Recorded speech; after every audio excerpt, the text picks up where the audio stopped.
Bueno, decíamos recién el acto que ahora se desarrolla en Jujuy, convocado por Morales, para defender al suspendido presidente del Superior Tribunal de Justicia, ¿no? Ahí estamos viendo esas imágenes, muy poca gente, faltó la Unión Cívica Radical en pleno, lo dejaron solo a Morales, para defender, reitero, a una persona que está acusada en este momento, que hay una comisión que lo está enjuiciando y que ha sido denunciado por violador, Vaca, el presidente del Superior Tribunal. Bueno, sobre estos movimientos se refirió en las últimas horas Milagro Sala, a quien Vaca puso preso. Después de varios días de lo que la denuncia contra Pablo Vaca, hay medios de prensa en Jujuy, la mayoría que lo entran a defender y a victimizar al violador, lo victimizan, y a la víctima sí le dan, pero le dicen de todo.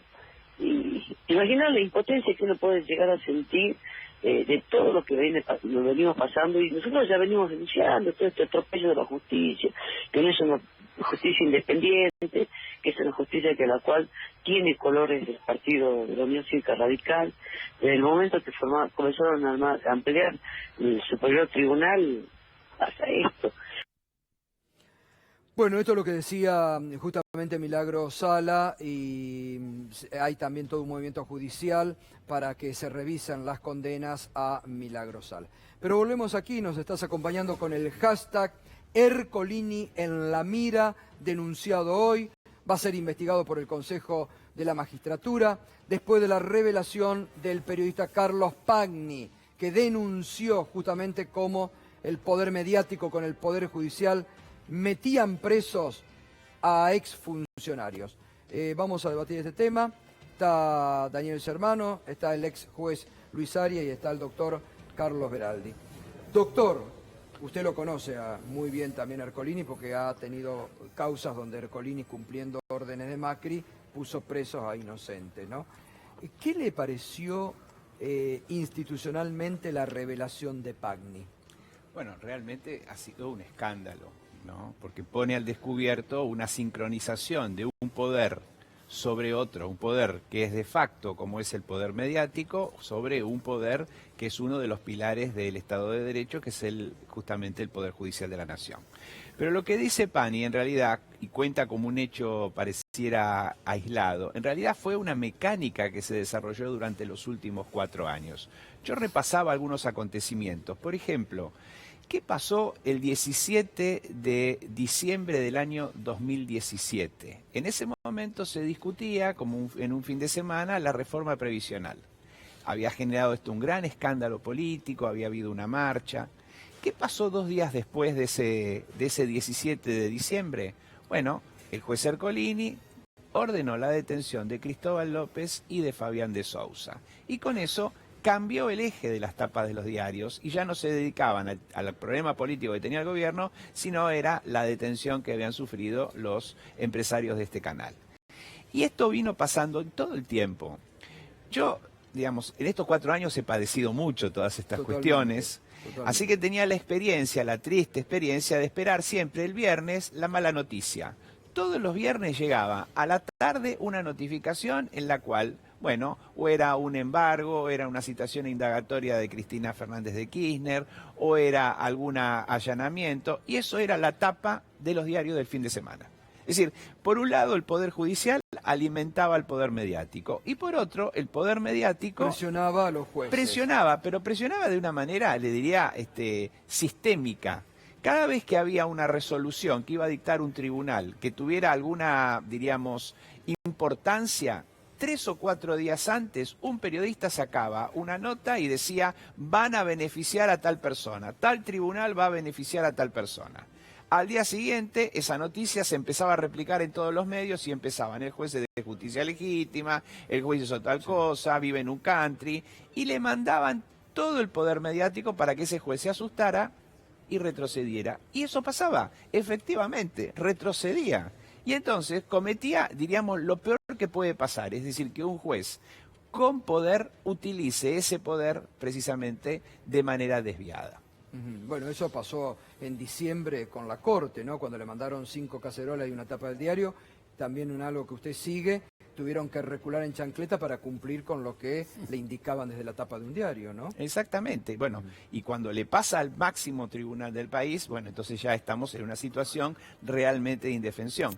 Por eso me parece muy importante que hoy el Consejo de la Magistratura empiece a analizar esto. Y además que quede en evidencia, si la Corte no hace absolutamente nada, bueno, entonces tendrá que ser analizada el funcionamiento de la Corte. ¿Usted cree que hay motivos para el juicio político de Ercolini?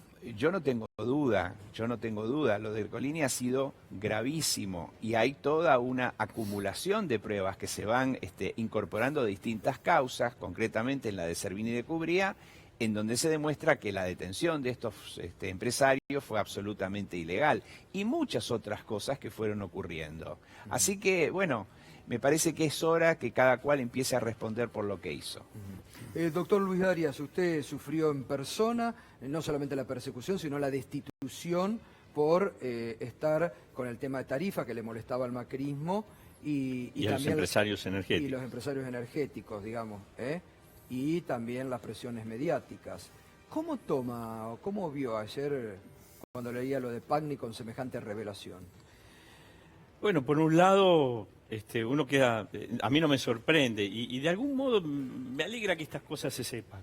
Yo decía los otros días aquí que el Poder Judicial queda a merced de los poderes fácticos o constituidos que lo presionan. El poder mediático, el poder económico, como el sector energético del que hablábamos, que fue uno de los que más se benefició durante la época del macrismo, o el poder político, cuando se decide tomar injerencia en otro poder. Ahora, ¿cómo se soluciona esto? Porque Ercolini es uno, Bonadío fue otro, pero siempre va a haber emergentes de esta problemática si no cambiamos el sistema. Yo insisto, si no le damos al Poder Judicial algún tipo de vinculación con la sociedad, en todas las etapas, en la selección de los jueces y fiscales, audiencias públicas, como lo hizo Néstor con el decreto 222 para la Corte de la Nación, que se puedan expresar los organismos de derechos humanos, que se pueda expresar la sociedad respecto de las calidades o no de un postulante.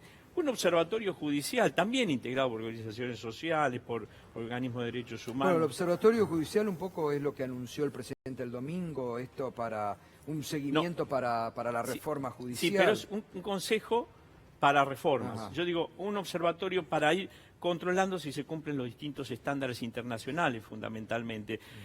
Las reglas de Brasilia en cuanto al acceso a la justicia, las reglas de la CEDAW en materia de género, las reglas de Beijing. Hay muchos estándares internacionales que hay que ir observándolos, pero además los plazos judiciales. La sociedad tiene que estar controlando de algún modo, porque si no, los jueces no se sienten en la necesidad de legitimarse frente a la sociedad, sino a los poderes que los sostienen, que son precisamente estos que acabamos de señalar, ¿no? Me parece que es hora de reflexionar sobre una profunda transformación en ese sentido. Creo que las reformas estructurales que está planteando el gobierno van por el buen camino, de separar los servicios de inteligencia del Poder Judicial, de fusionar fueros, pero yo creo que le falta una vuelta de tuerca que tiene que ver con esta forma de darle al Poder Judicial algún tipo de anclaje respecto del pueblo, de la sociedad, que en definitiva es el titular de la soberanía. En las últimas horas está surgiendo ayer Horacio Berbisky, el diputado Moró, se han sumado otras voces, están propiciando un aumento de los números de miembros de la Corte. ¿Usted está de acuerdo, por ejemplo, con eso, Beraldi? Yo creo que hay que hacer una reestructuración de la Corte, del Consejo de la Magistratura, del Ministerio Público e impulsar la ley de juicio por jurados. En el caso de la Corte, lo que hay que analizar es cuál es la mecánica de trabajo, cómo funciona el recurso extraordinario, ver cuánta es la carga de trabajo y sobre esa base creo que están dadas las condiciones para que la Corte sea ampliada en cuanto a sus miembros. Pero cualquier decisión de este tipo tiene que ser precedida de consensos políticos básicos y fundamentales. Esto no se puede hacer porque uno es mayoría, se lo va a imponer a la minoría. Esto tiene que ser de una manera casi, les diría, absoluta en cuanto al consenso. Y creo que si trabajamos en esa línea, bueno, la idea de dividir a la Corte en salas es una idea que viene ya de mucho tiempo y que incluso tiene un anclaje normativo, porque en la ley, en el decreto ley 1285/58, en el artículo 23, ya se hablaba de una Corte funcionando en salas. Sí, y me parece que esto va a dinamizar fundamentalmente el funcionamiento de la Corte. Así que esa institución, junto con el Consejo de la Magistratura, porque son dos cosas que van prácticamente de la mano, pueden generar un cambio, como decía acá el colega, es decir, un poder judicial anclado a la realidad, controlado por lo que en definitiva somos los ciudadanos que padecemos ese servicio o que disfrutamos de ese servicio. Sí, sí. Pero además, Gato, si me permitís agregar una cosita, el Poder Judicial tiene que defender el derecho de las minorías, es un poder contramayoritario. Para defender las mayorías está el Poder Legislativo y el Poder Ejecutivo.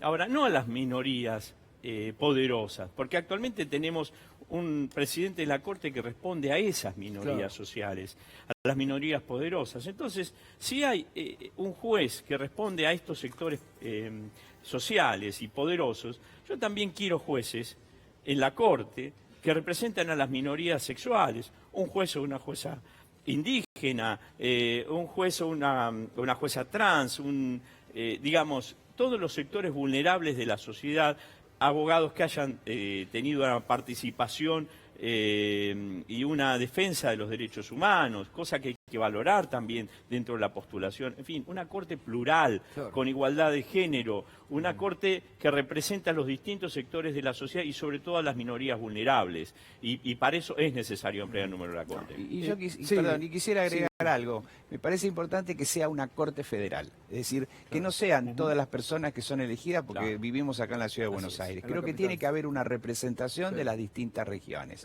Es decir, tiene que haber un juez del norte, y eso es fundamental, porque esa es la forma con la que se constituyó nuestro país, un Estado federal. No, yo me quedé pensando, porque ayer yo se lo planteaba a Horacio Berbisky, porque esta ausencia de 3 integrantes de la Corte el domingo ante el discurso del presidente de la Asamblea Legislativa es todo un mensaje también, me parece, ¿no? Sí, pero más allá de de la coyuntura, yo creo que si vamos a una reestructuración del servicio de justicia, bueno, estas son las ideas que hay que poner en esa comisión de la que el presidente habló, ese gran consejo de personas notables, y discutirlo en ese ámbito, es decir, francamente, las mejores ideas son las que tienen que triunfar. Claro, totalmente. Y doctor Germano, ¿cómo...? Porque digo, así como La Nación, Pagni reveló que La Nación apretaba a los jueces y todo, usted con el caso de Pablo y Hugo Moyano, todos los días por Clarín decía ya lo detienen, lo van a detener, Mirá, lo van a detener. Tuvimos muchos ejemplos, pero quiero detenerme un segundo en el tema si sorprendió o no lo de Pagni. Por supuesto que no nos sorprendió porque quienes estamos acá fuimos de las primeras voces que se alzaron contra el lawfare. Me consta. A mí lo que me sorprendió es que un magistrado federal pudiera dejarse impactar o impresionar por la tapa de un diario. ¿Qué hubiera pasado si ofrecían un sándwich de jamón primavera o de jamón y queso, que es mucho más atractivo? ¿A quién puede preocuparle tanto si hay una foto de La Nación, que es un diario después de todo menor, de una escasísima tirada, que responde a un sector de la oligarquía? Es decir, ¿cuál es el temor que podía inspirar Julio Zaguier en Comodoro Pi? Realmente esto es tenerle miedo a cualquier cosa. Esto es vivir en fobia, en pánico. Da miedo tener jueces que tengan este miedo. Bueno, por algo tenían miedo. No, pero está por bien. algo tenían miedo a salir en la tapa. Por eso quiero tenían decir que miedo no es al la tapa. carpetazo. No es la tapa. Es no decir, es la tapa. Quien La está tapa es el símbolo. quien está limpio no le tiene miedo. Recién poníamos el caso de con Yo Juana no creo Morín, que sea la tapa de la que fiscal dé miedo. Boquín. ¿Cuánta presión resistió la fiscal del presidente Macri que la quería echar? Bueno, porque ahí tenés un ejemplo Seguro, claro. una funcionaria judicial con todas las letras Exacto. que tiene el coraje que hay que tener, porque para que alguien entre a tu despacho despacho. O al vos juez tenés- Casanelo, Pero vos tenés que que lo abrirle- persiguieron y que le armaron causa, o vos al tenés doctor que Rafeca, que lo abrirle la querían puerta. echar. ¿Vos creés que los que fuimos fiscales o jueces no hemos recibido apriete de todos? Claro, los obvio. A mí me vino a ver en forma personal el presidente de la AYER con el presidente de la Cámara de Diputados de la Nación para que reabriera la AYER y no la reabrí. Me dijeron, la Cámara te va a revocar el fallo. Y lo revocó, claro que lo revocó. Pero el problema de los pibes que se morían por los gases aromáticos en Dock Sud ya era un problema de la Cámara. Yo por lo menos podía dormir Claro, tranquilo. Es decir, obvio. es terrible tener jueces que pueden ser ilustrados pero no tienen coraje cívico, no tienen solidaridad y no defienden a las minorías, como dice acá Arias.